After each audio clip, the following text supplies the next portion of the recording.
दोस्तों, क्या आपको वह समय याद है जब 2020 में गलवान की घटना हुई थी और पूरा देश बॉयकॉट चाइना आंदोलन के लिए एकजुट हुआ था?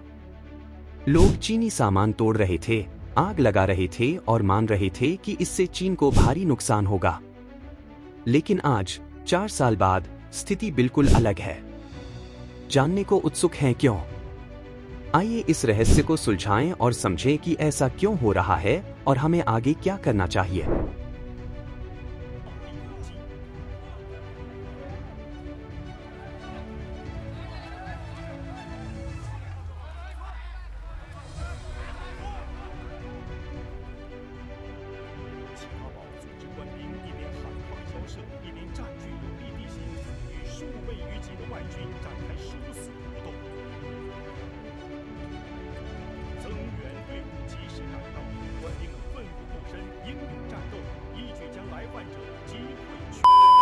कहानी पिछले 4 सालों से शुरू होती है, जब भारत और चीन का व्यापार कम होने के बजाय बढ़ा ही है।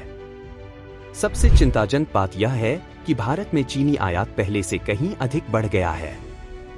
क्या आप कल्पना कर सकते हैं, वित्तीय वर्ष 2023 से 24 में भारत और चीन के बीच व्यापार रिकॉर्ड $118 बिलियन तक पहुंच गया, जहां भारत ने चीन को केवल $16 बिलियन का सामान निर्यात किया, जबकि चीन ने भारत को $101 बिलियन का सामान बेचा। इससे $85 अरब का व्यापार घाटा हुआ है। पिछले 5 वर्षों में यह घाटा 1.5 गुना बढ़ गया है। चीन को विश्व का कारखाना क्यों कहा जाता है?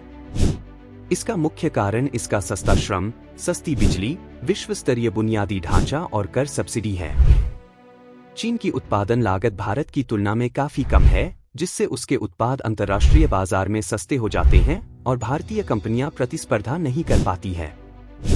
क्या आपने कभी सोचा है कि चीनी उत्पाद इतनी कम कीमत पर कैसे उपलब्ध होते हैं? इसका उत्तर चीनी सरकार की प्रोत्साहन योजनाओं और सब्सिडी में निहित है। इस वीडियो में आप देखेंगे ड्राइवरलेस बस, इलेक्ट्रॉनिक एडवर्टाइजमेंट की नई तकनीक, ड्रोन की तकनीक, साथ में इलेक्ट्रॉनिक गाड़ियां, व्हीकल, सारी चीजें अलग अलग मॉडल्स के साथ।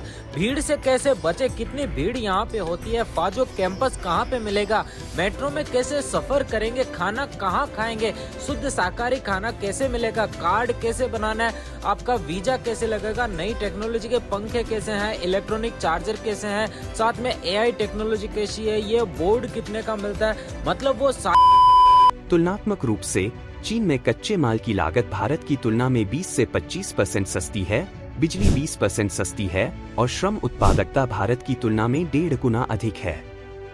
इसके अतिरिक्त चीनी सरकार अपने निर्माताओं को बड़े पैमाने पर सब्सिडी प्रदान करती है, जिससे उन्हें अपने उत्पाद कम कीमतों पर बेचने की अनुमति मिलती है। ये कारक मिलकर एक ऐसा जाल बुनते हैं जो भारतीय निर्माताओं को फंसा देता है, जिससे उनके लिए प्रतिस्पर्धा करना कठिन हो जाता है।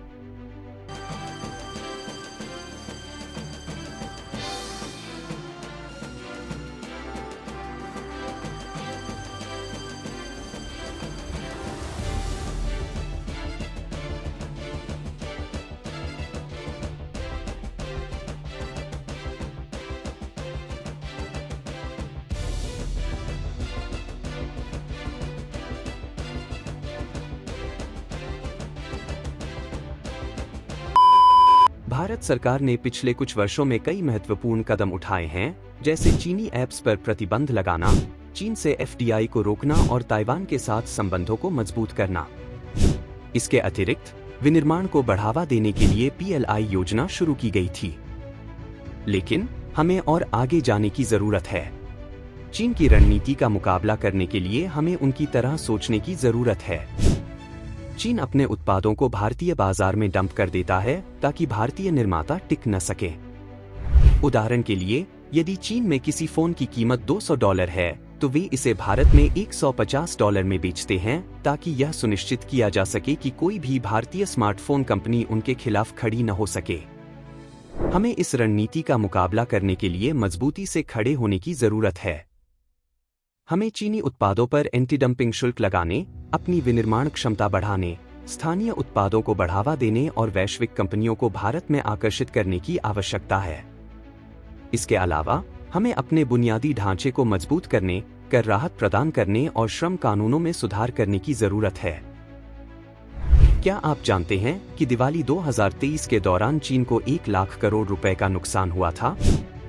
इसका मतलब है कि लोग चीनी उत्पादों का बहिष्कार कर रहे हैं और स्थानीय उत्पादों को अपना रहे हैं। तो दोस्तों, हमें चीन से सोच समझकर निपटने की जरूरत है। हमें जल्दबाजी में निर्णय नहीं लेना चाहिए। भारत सरकार ने विनिर्माण को बढ़ावा देने के लिए PLI योजना शुरू की और यह काम कर रही है। भारत में इलेक्ट्रॉनिक्स विनिर्माण बढ़ा है, जिससे हमारे इलेक्ट्रॉनिक निर्यात को भी बढ़ावा मिला है। पहले हम अपनी 80% API चीन से आयात करते थे, लेकिन अब यह घटकर 68% रह गई है।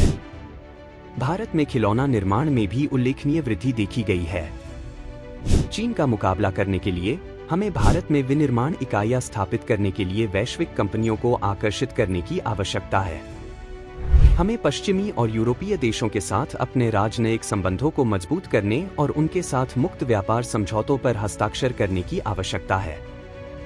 यह अवधि महत्वपूर्ण है क्योंकि चीन आर्थिक रूप से अच्छा प्रदर्शन नहीं कर रहा है। चीन का निर्यात गिर रहा है और अमेरिका और यूरोप चीन के विकल्प तलाश रहे हैं। तो दोस्तों, अगले 5 साल बहुत महत्वपूर्ण हैं। Beijing calls for boycott of Chinese products on the back of Sino-India border tensions trending on social media. Chinese goods are continuing to sparkle this Diwali. The anti-China sentiments which gripped the nation right after the Galwan Valley clashes appear to be fading away as markets are flooded with cheap imports from the neighboring country ahead of the Festival of Lights. The streets are brimming with all kinds of Chinese decorative items, fairy lights, LED bulbs, electric lamps. हम भारतीय चीनी उत्पादों से दूर जाना चाहते हैं और यह बात हर दिवाली पर देखने को मिलती है जब चीन को बड़े पैमाने पर नुकसान उठाना पड़ता है। दिवाली 2023 में चीन को 1 लाख करोड़ रुपए का नुकसान हुआ। इससे पता चलता है कि लोग चीनी उत्पादों का बहिष्कार कर रहे हैं और स्थानीय उत्पादों को प्राथमिकता दे रहे हैं। हमें स्थानीय उत्पादों को बढ़ावा देने और लोगों को उनके लाभों के बारे में शिक्षित करने की आवश्यकता है। हमें अपने बुनियादी ढांचे को भी मजबूत करने की जरूरत है ताकि भारतीय निर्माता अधिक कुशलतापूर्वक और कम लागत पर सामान का उत्पादन कर सके। कर राहत और सब्सिडी भी भारतीय निर्माताओं को प्रोत्साहित करने के लिए एक महत्वपूर्ण कदम हो सकती है। अब सवाल यह उठता है कि हमें आगे क्या करना चाहिए। सबसे पहले हमें चीनी उत्पादों पर एंटी डंपिंग शुल्क लगाने की जरूरत है ताकि वे हमारे बाजार में इतने सस्ते में न बिके। हमें अपनी विनिर्माण क्षमता बढ़ाने की जरूरत है ताकि हम घरेलू स्तर पर सामान का उत्पादन कर सकें और चीनी उत्पादों पर अपनी निर्भरता कम कर सकें। अगर आपको यह वीडियो पसंद आया तो कृपया इसे लाइक करें, अपने विचार कमेंट करें और चैनल को सब्सक्राइब करें। हम सब मिलकर भारत को आत्मनिर्भर बना सकते हैं। धन्यवाद। जय हिंद, जय भारत।